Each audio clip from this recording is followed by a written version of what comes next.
Hadirin dimohon untuk tenang, karena acara simposium Senyum Guru Murid SMA Negeri 1 Samarinda Kamis 5 Oktober 2023 segera kita mulai.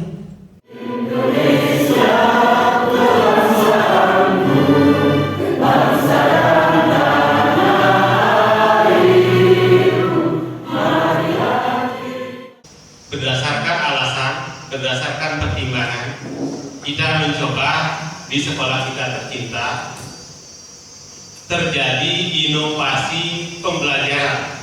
Artinya Bapak dan Ibu Guru melakukan pembelajaran inovatif sesuai dengan tuntutan zaman. Dalam hal ini komitmen kita melaksanakan kurikulum merdeka atau IKM, implementasi kurikulum merdeka. Sehingga kegiatan seperti ini diharapkan nanti karena kita berbagi praktek baik pembelajaran dari teman-teman sejawat, ini mengimbas kepada kita semua, nanti semuanya berpikir bagaimana pembelajaran yang terbaik, pembelajaran yang mengasihkan, pembelajaran yang menyenangkan di kelas, pembelajaran yang akhirnya mengantarkan anak-anak meraih prestasi. Sehingga ada 3 kata kunci: menyenangkan, mengasihkan, dan mencerdaskan. Itulah harapan dari saya selaku kepala sekolah sehingga terlaksananya simposium ini. Sehingga judulnya pun walaupun semestinya simposium inovasi pembelajaran, itu ada kita modif sedikit namanya simposium Senyum Guru Murid. Sehingga kegiatan ini kita harapkan membawa dampak atau hasil yang positif. Pertama, itu dampak secara langsung, tentu kita ingin pembelajaran di kelas itu berjalan dalam konteks yang menarik. Siapa yang punya manfaat di dampak pertama ini? Guru dan siswa. Makanya anak-anak pun saya undang. Nanti silakan anak-anak jujur ya, berikan refleksi di akhir ya. Jadi guru, saya harapkan guru nanti dengan melaksanakan pembelajaran yang menarik ini merasakan di kelas itu nyaman, merasakan di kelas itu sebagai sebuah kesempatan yang sangat rindu bertemu dengan anak didik. Itu harapannya. Jadi tidak ada akhirnya pada diri merasa jenuh di kelas, merasa kesulitan menghabiskan waktu. Sekarang mari itulah yang kita dobrak, kita lakukan di SMA Negeri 1 Samarinda. Itu harapannya dari segi pembelajaran, dan ini akhirnya nyambung karena didik kita juga akan merindukan gurunya hadir di kelas, akan merindukan guru diajak berdiskusi, berbagi di kelas. Sehingga jiwa kurikulum merdeka sekarang ada pembelajaran berdiferensiasi, kemudian guru melakukan asesmen, itu secara bertahap kita coba jadikan itu sebagai rujukan.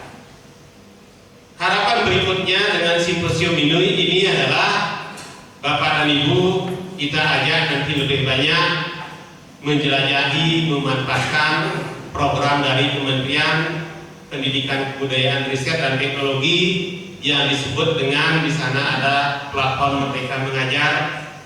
Kita selalu gunakan nanti waktu-waktu luang kita untuk selalu mencari perbandingan, ada video inspirasi di sana, juga belajar, ada modul sehingga mengunggah aksi yang sempat kita kerjakan. Nah, dengan demikian itu manfaatnya. Jadi manfaatnya sebenarnya itu secara umum untuk guru dan siswa.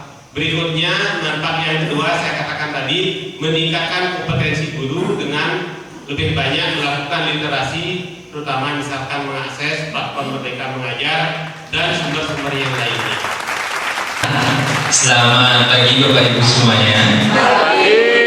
Tentu kita semua dalam keadaan yang sehat, harapan aja juga berbahagia pada pagi hari ini, menanti-nanti kegiatan simposium yang sebelumnya sudah kita diskusikan dan sebagainya akhirnya bisa terlaksana hari ini juga.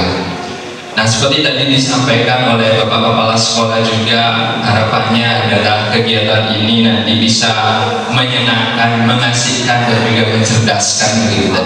Saya senang bangga melihat kalau sudah tersebut kita jangan menyampaikan materi karena saya lihat memang anak-anak muda yang sangat berbakat. Jadi agenda simposium yang akan dilaksanakan pada hari ini, yang pertama pembukaan yang sudah kita lalui bersama, yang kedua sharing berbagi pengalaman belajar dari Bapak Ibu guru yang sedang mengikuti pendidikan guru penggerak kami berdua. Yang ketiga, sesi berbagi praktik baik inovasi pembelajaran melalui video yang dibagi menjadi 3 sesi. Memilih angka, tapi ternyata bukan poin yang didapatkan, bukan soal yang didapatkan, tapi justru kehilangan poin. Di sana letak keseruan dari kuis Bambuzel ini. Dan adapun tujuan video ini yang buat sebenarnya untuk meningkatkan minat anak-anak dalam melakukan kegiatan atau aktivitas olahraga seperti itu. Coba untuk menerapkan pembelajaran berdiferensiasi yang saya kolaborasikan dengan pembelajaran berbasis proyek. Saya sebagai siswa masih banyak melihat keterbatasan, baik itu dari segi HP-nya ngelek saat pembelajaran tersebut, sehingga dia tidak dapat mengakses apa materi yang diberikan pada saat di aplikasi online tersebut oleh Bapak Ibu gurunya. Dan bisa membaca huruf Jepang seperti itu ya. Karena kebetulan angkatan yang kemarin ini angkatan COVID, jadi mereka tidak sempat belajar huruf hiragana. Jadi dibutuhkan kelas 11 dan kelas 12 kemarin. Dengan materi teks laporan hasil observasi dengan media scrapbook gitu. Atau yang untuk siswanya juga melakukan percobaan gitu, bagaimana apakah mereka sudah bisa menangkap materinya atau belum. Jadi saya berikan kesempatan mereka untuk menyampaikan juga. Ini adalah papannya, maaf papannya sangat kecil, saya tidak sempat print secara besar, sebaiknya besar karena untuk siswa banyak. Kemudian mengubah contoh-contoh yang dalam bentuk teks itu menjadi sebuah video. Ya, untungnya kita hidup di zaman modernisasi sehingga segala hal bisa dicari dalam YouTube. Ya, jadi saya tidak. Walaupun demikian, Ditya tidak pada semangat mengikuti Tuturi Handayani dari kinerja inovasi Bapak Ibu guru, baik yang laki-laki tadi, Kak Erik, dan demikian juga ibu-ibu yang sudah sangat luar biasa. Refleksi yang saya sampaikan, saya mohon izin membawa buku karena banyak yang saya catat, tetapi tentu tidak saya baca terlalu banyak karena poin dari kegiatan ini sudah tercapai. Artinya Bapak dan Ibu berbagi praktek baik pembelajaran, kemudian teman yang lain merespon, itu sudah tercapai, sehingga harapan saya ke depannya simposium ini menjadi inspirasi bagi kita untuk mengelola pembelajaran yang lebih baik di kelas. Seperti yang saya katakan tadi di awal, simposium ini sebagai langkah awal kita untuk berpikir refleksi diri ketika akan masuk kelas, apa yang kita persiapkan sehingga kita menambah wibawa kita di depan siswa. Guru dirindukan oleh siswanya, siswa rindu belajar, rindu bertemu guru. Itu harapan di simposium ini. Dan ternyata sudah tercapai. Apresiasi kepada semua tim, termasuk juga narasumber, itu jujur bisa diuji, nanti dibuktikan.